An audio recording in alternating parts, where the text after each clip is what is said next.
Welcome back to Africa Professor on Filter platform. I'm your spokesperson, your chief linguist, Africa Professor One. If this is the first time you come into this platform and you haven't subscribed, I kindly ask you to subscribe, share. I will appreciate that because I talk about substantive, highly informative platform. And for those of you who have been coming here, you know what I'm talking about. So testify, talk to your friends and family, everybody. Let them know about this platform. It's authentic and it's freestyle, meaning that it's talking for a lot of issue, range of issue involving socio-economic, political, cultural, geopolitical. Not only do I talk about national issues pertaining to Ghana, development and whatever, but I talk about national, global issues too. So the chances are when you come here, you'll be disappointed. So what matter, like, share, be part of the Africa Professional Fund, and let's all move this conversation together. And then today, I want to talk about the Igbos' secret plan to take over Ghana in light of the effort of Honorable Hassan Ayariga as a war, as a strong war between the Igbos' invasion of Ghana and the fact that Honorable or Dr. Hassan Ayariga is standing there as a beacon, as a bulwark against the Igbos' invasion in Ghana. So once again, the title of this video is Honorable Hassan Ayariga for 2028, the stopper of the Igbos' secret plan to take over Ghana. Again, once again, let me repeat it. The title of this video is this: Honorable Hassan Ayariga for 2028 presidential as a presidential candidate. The stopper is the stopper of the Igbos' secret agenda or plan to take over Ghana. So let me start from this angle, from this prism. See, there comes a time in every country's history or developed socio-economic development, every country, if you look at throughout history, since the dawn of history, there comes a time in every country, in every society history where events, circumstances, create a leader or a group of people can emerge to shape that society or that country.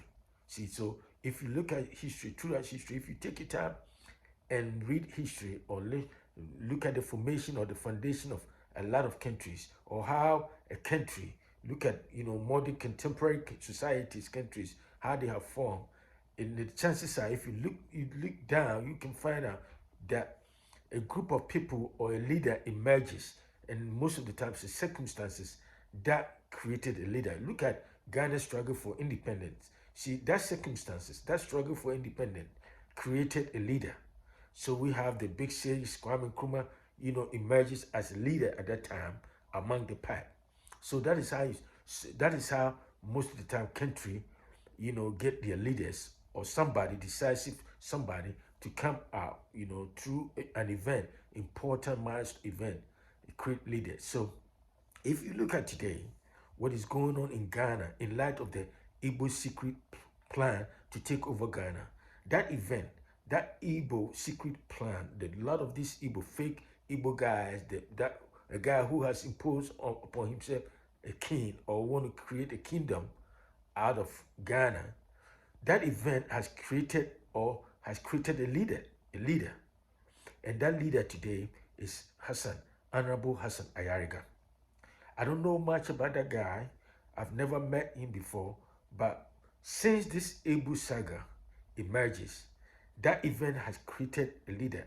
That event has proven to many of us that there's somebody who can be decisive. In other words, who prioritize the supreme interests of Ghana above everything, everybody else, everything else. And that is, to me, that is Dr. Hassan Ayariga. I say all this to say that, if you look at about 2-3 months ago, since this fake imposter who styled himself or called himself king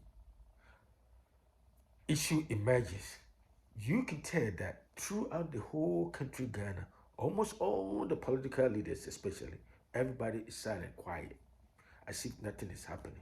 And then, if any citizen, concerned or patriotic citizen, you are patriotic enough to raise concerns about the misbehavior of that particular, especially the guy who called himself a king in Ghana, the Igbo guy who called himself a king. Anytime any of us raise legitimate concern about, the guy who has come to somebody's country and want to create a kingdom out of somebody's country, you find some people, some traitor, some unpatriotic people who are trying to accuse many of us as being xenophobic, or somehow we all live in West African sub-region. So because of that geography, because of that geographical position, that put about 15 or 16 countries in one part of Africa, that geography defines our brotherhood or our ethnicity. In other words, you hear some people talking as if geography defines somebody's tribal or ethnic background, but that is not the case. That is not true. So the fact that Nigeria and Ghana are neighbors doesn't make us brothers and sisters. No, it's not. We are not brothers and sisters in the true sense of the word. It's not. So even if that's the case, does it give some Igbo people, the license or that authority or that, give them that leeway to come to somebody's country, say Ghana, to try to create a kingdom in somebody's country? When you know that even where those people, the Igbo guys come from, they don't even, that community, that Igbo people, if you look at Igbo culture per se, they don't really recognize a king. They have elders in the different various communities or tribal groups. So for somebody to travel all the way from Igbo land, either Enugu or Anambra or wherever state it is, and come to Ghana and try to buy a whole tract of land and create schools, palaces, and hospitals, and school systems and everything for his Igbo people, that is kind of scary. It doesn't even make sense. And this is the situation, this is the event that has come up. Instead of our leaders who claim to be patriotic, who claim to love country and swear the oath of allegiance to the Constitution or to Ghana, to stand up and defend the country, they rather sit there timidly and accusing some of us as being xenophobia, because somehow we are expressing our legitimate concerns about the misbehavior of especially that Igbo dude. Yes, I'm speaking English because I want the Igbo people in Ghana and outside Ghana to understand what I'm saying. So anytime I talk about the Igbo issue or Igbo episode, I decided to speak English, at least for the first part of the greater part of my presentation of this video.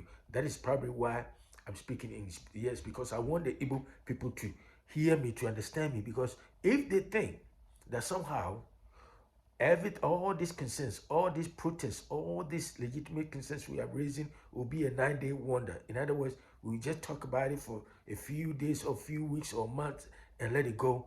That's a mistake. Big mistake they are making. Like I said in my previous video about this particular subject, I said the Igbo people, the Igbo guy especially, the guy who styled himself as a king in Ghana, has created an itchy episode, an itchy feeling in my body, part of my body.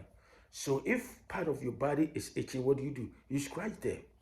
So this is a metaphor. So as long as the guy is living in Ghana, then there's an itchy episode in some part of my body, and I'll keep on scratching it over and over and over again till that itchy experience or that itchy episode disappears. In other words, until that Igbo guy disappears from Ghana, because he got to go to his Igbo land and create that kingdom and palace and wherever he want to do over there, not in Ghana, because no Ghanaian will be allowed by any Igbo person in their homeland, any Ghanaian to go over there and behave or misbehave the way, and acting up the way this fake imposter who call himself a king is doing in Ghana.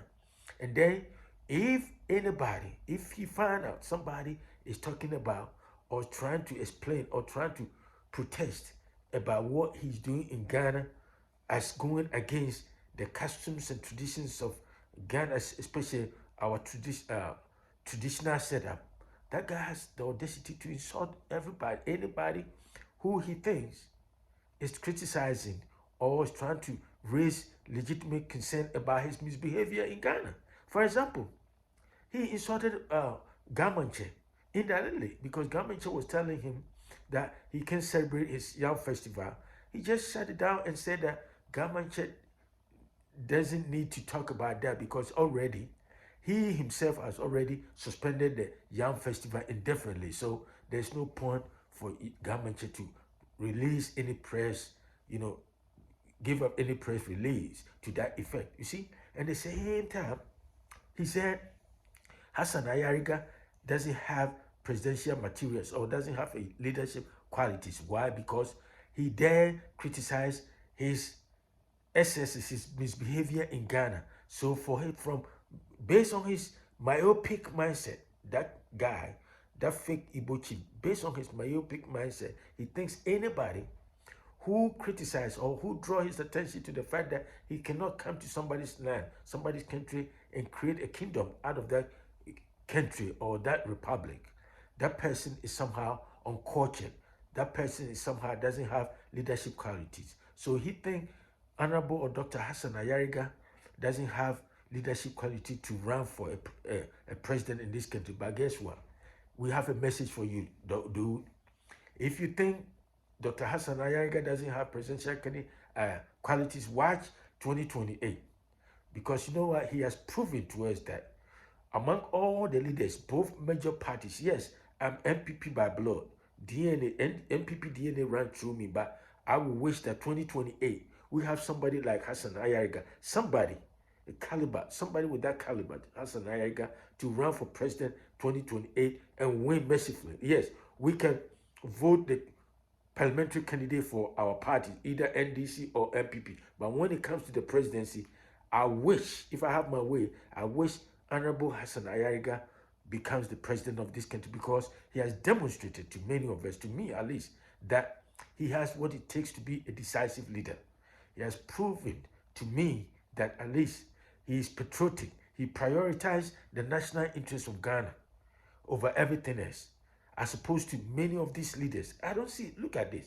We have NDC. NDC is now running the country.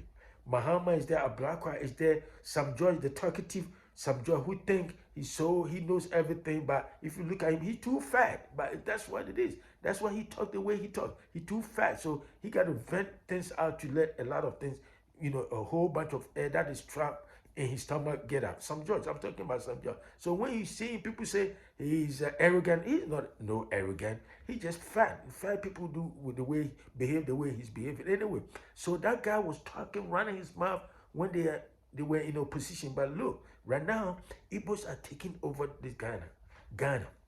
The only politician beside Manhyia Palace that put that fake imposter in his right place because he was trying to get a chance to go and shake Otumfuo's hand. But the Manhyia leaders told him, man, no, Otumfuo is not your level for you to go and shake his hand in this solemn occasion. We were conducting a funeral for Ashanti Queen Mother, the Mayor Queen Mother. So what are you talking about? You come there with your Igbo mess over there. No Manhyia. So beside Manhyia Palace, the only Ghanaian politician who has proven to all that he is bold, decisive, he doesn't take mess, the Igbo guy has not compromised him, is Honorable Hassan Ayariga. And this is the kind of leaders we need. Selfless, patriotic, super patriotic, those people who cannot be compromised by foreigners. That is the kind of leadership. That's what I'm so endeared towards or lean towards Hassan Ayariga. So today, if Hassan Ayariga were to have election today, my vote, and I were to vote in Ghana today, I'll vote for Hassan Ayariga because he has shown that he has the interest, the supreme interest of Ghana at his, in his mind and in his heart. And that's the kind of leaders we need. We don't need a leader who will sit somewhere and look the other way and let Chinese people to come and plunder our land through illegal mining. We have some Lebanese, and a whole bunch of people. And Igbo people are coming to take over Ghana.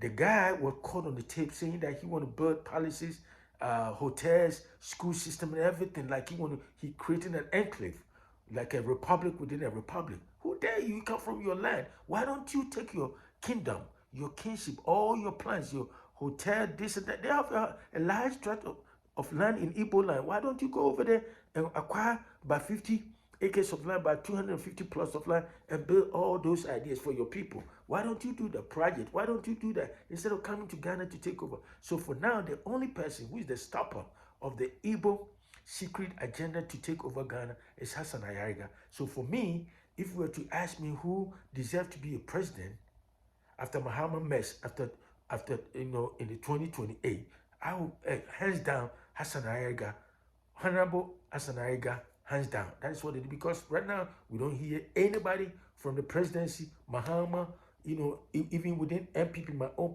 party, I don't hear any of the leaders saying anything about the Igbo guy. And we know the Igbos, they have secret agenda.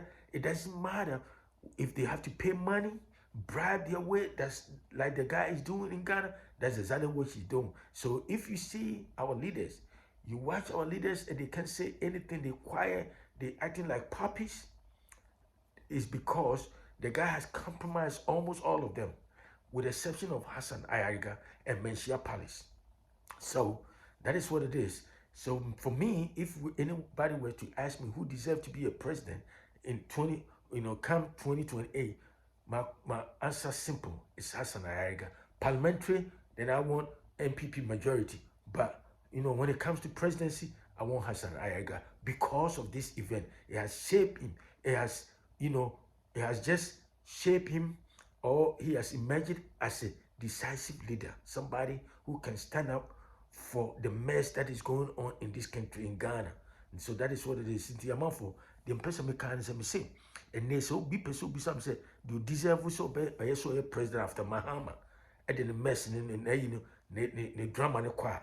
The next person I wish to say obey president wa Ghana, Hassan Ayariga, because he say only let me say we're decisive, we're strong. He's like a war against the Igbo invasion in Ghana, and that's the Igbo secret agenda to take over Ghana. And command person may say Hassan Ayariga for 2028, the stopper of the Igbo secret plan to take over Ghana. Only they deserve it to be the president of Ghana come 2028.